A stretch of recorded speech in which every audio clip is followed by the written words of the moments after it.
আসসালামু আলাইকুম। আজকে আমরা এই পার্টে আমরা আলোচনা করব পানি না থাকলে ঢিলা বা টিস্যু পেপার দ্বারা পবিত্রতা অর্জন করতে হবে। পানি না থাকলে ঢিলা বা টিস্যু পেপার দ্বারা পবিত্রতা অর্জন করতে হবে। এই বিষয়ে আমরা রাসূল সাল্লাল্লাহু আলাইহি সাল্লামকে হাদিস পেশ করছেন।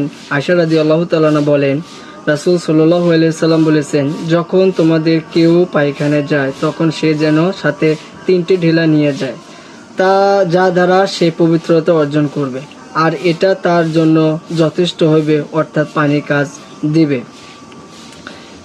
আবার হাদিসটা বলি, আয়েশা রাদিয়াল্লাহু তাআলা বলেন, রাসূল সাল্লাল্লাহু আলাইহি সাল্লাম বলেছেন, যখন তোমাদের কেউ পায়খানায় যায় তখন সে যেন সাথে 3টা ঢিলা নিয়ে যায়, যা দ্বারা সে পবিত্রতা অর্জন করবে, আর এটা তার জন্য যথেষ্ট হইবে, অর্থাৎ পানির কাজ দিবে। এটা হাদিস হচ্ছে আবু দাউদের হাদিস হচ্ছে 40 নম্বর হাদিস, এবং মিশকাতের হাদিস হচ্ছে হলো 349 হাদিস, বঙ্গবাদ মিশকাত হাদিস হচ্ছে 322 নম্বর হাদিস।